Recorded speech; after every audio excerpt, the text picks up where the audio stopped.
こんにちは、日々ごはんです。北海道もようやく暖かくなってきて、家の中ではマッパで過ごせるようになってきました。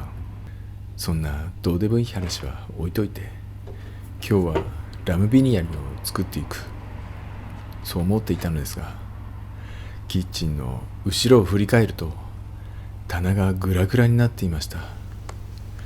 物が頭上に落ちてきては大変です。なので今日はビリヤニのマリネを作ってから棚を直す動画をお届けします。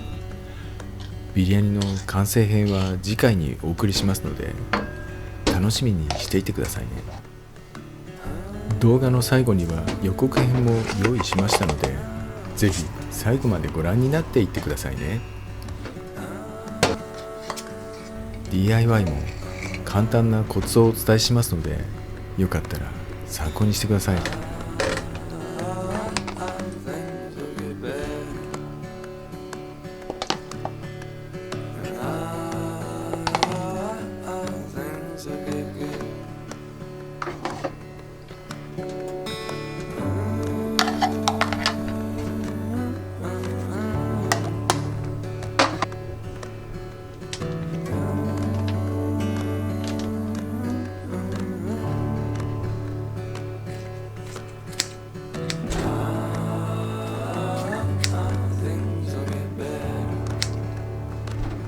先ほどミックスしたヨーグルトマリネ液をラム肉とよく混ぜ合わせます。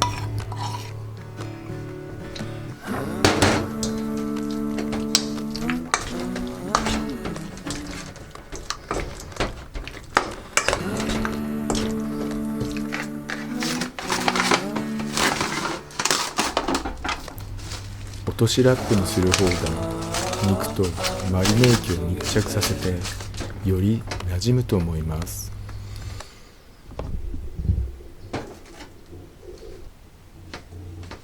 漬け込み時間は2時間くらいでも良いと思いますが、一晩漬けるとより良いと思います。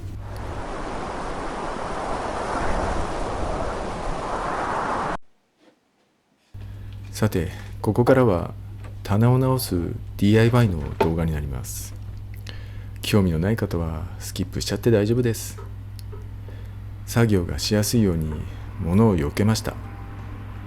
先にもお見せしましたが、このビスは全く効いていない状態です。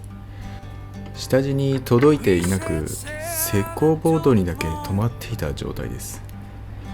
重量の軽いものならそれでも大丈夫なケースもありますが、一度ねじ切っちゃうともう終わりです。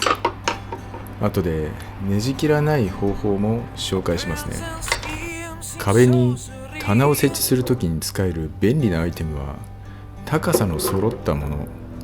ここではスクリューキャップの瓶ですが、この上に天板を置くことですね。特にスクリューキャップ付きのものは便利です。なぜ便利なのか、この後紹介しますね。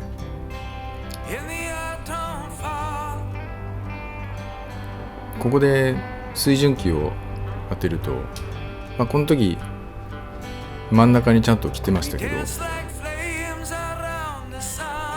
これがもしほんの少しだけ傾いてるとしたらどうしますか？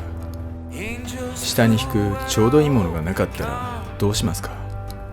そこでこのスクリューキャップをですね、ちょっとだけ動かすんですよ。そうすると微調整ができるんですよね。物を挟めなくても微調整ができるということ。そう、これで磁石がくっつくっていうことはどういうことかっていうと、この後ろにたるきを止めるためのビスが入ってるんですよ。でそのビスに磁石がつくんですよね。なのでその磁石の後ろ側っていうのはたるきが入ってるってことです。そこにビスを打つことでしっかり固定できるってことです。一旦千枚通しで下穴を開けて、でビスを入れるんですけども、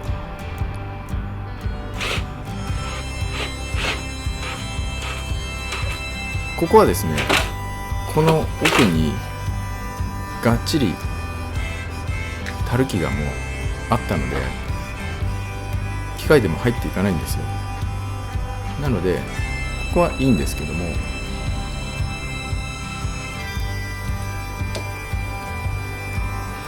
この下なんかはスルスル入っちゃうわけですよ。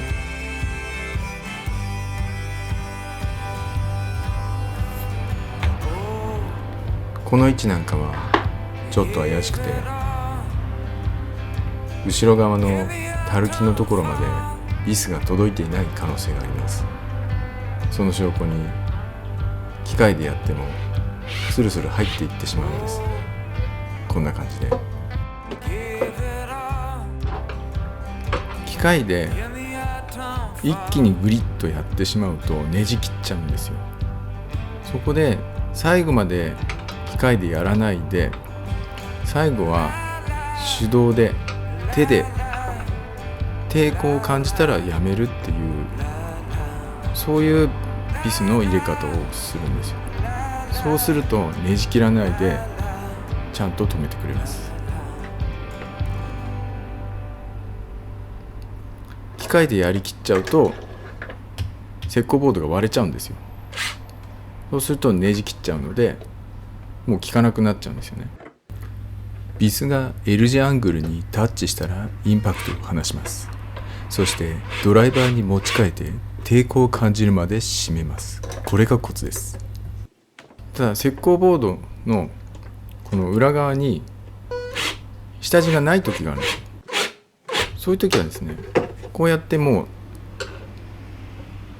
手で回すとですね、もうスカスカスカってなってビスが入っていかなくなっちゃうんですよね。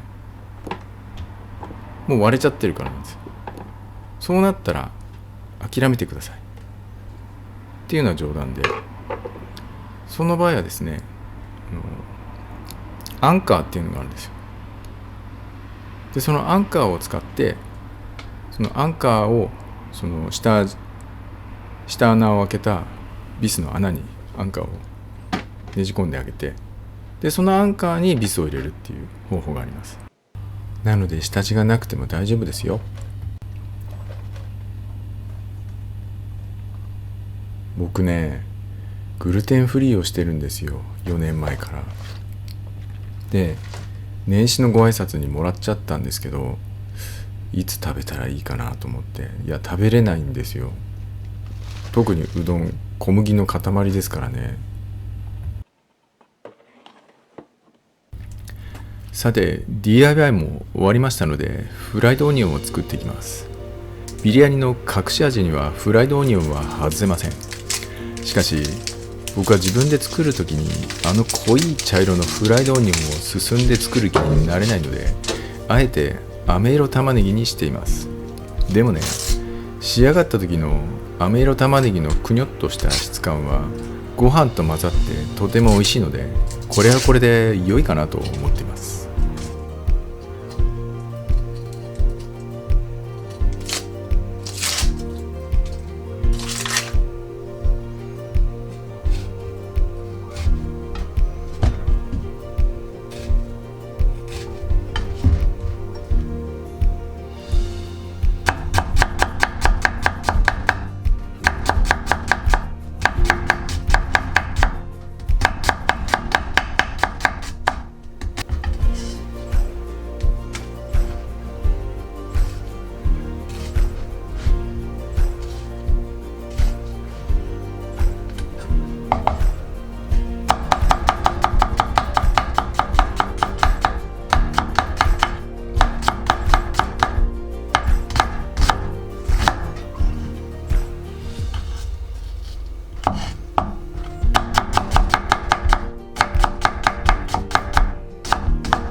ここからは同時進行でやっていきます。バスマティライスを下茹でする準備をします。準備をしている間、飴色玉ねぎは超弱火にして放置します。